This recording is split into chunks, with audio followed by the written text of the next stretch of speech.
নমস্কার বন্ধুরা, আমার চ্যানেলে সবাইকে স্বাগত। আজকে রান্না করব, এই প্রথম রান্না করব।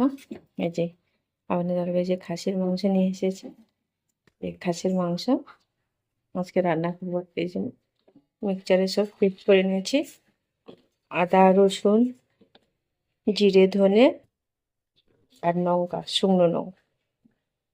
কড়াইটা বসে আলুটা ভেজে নিই। দারচিনি এলাচ লবঙ্গ দিয়ে দেবো, পেঁয়াজ কুচি, পেঁয়াজটা ভালো ভাজা করে নেবে। পেঁয়াজটা যে এইভাবে ভেজে নিয়েছি, এবার পেস্ট করে মশলাটা দিয়ে দেবে। দিয়ে দেবো একটু হলুদ। খাসির মাংসটা একটু লবণ হলুদ আর লঙ্কার গুঁড়ো মেখে রেখেছি। মশলাটা পুরো আমার কষানো হয়ে এসছে। এবারে মাংসটা দিয়ে দেবো আর দিয়ে দেবো আলু। এবার স্বাদ মতো লবণ দিয়ে ভালো করে কষে নেব। এখানে বাড়িতে বানানো মশলাটা দিয়ে দেবো। এই মশলাটা মাংসের টেস্টটা ভালো আনে।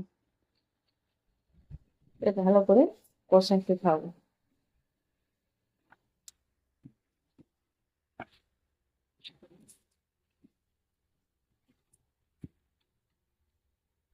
মাংসটা যে ভালো করে কষে নিচ্ছি, যখন মাংস থেকে তেল ছেড়ে গেছে, আর এই দিকে যে প্রেসারে গরম জল বসে রেখেছি না, এবার মাংসটা দিয়ে দেবে।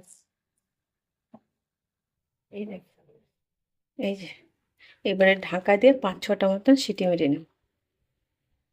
এইবারে প্রেসার কুকারের ঢাকনাটা খুলে দেখাচ্ছি। তাহলে আজকে রান্নাটা কেমন লাগলো কমেন্ট করে জানাবেন। ভালো লাগলে লাইক কমেন্ট শেয়ার সাবস্ক্রাইব করে দেন। তোমার ভালো, তোমার সুস্থ, তোমার টাটা। নেক্সট ভিডিওতে দেখাচ্ছি।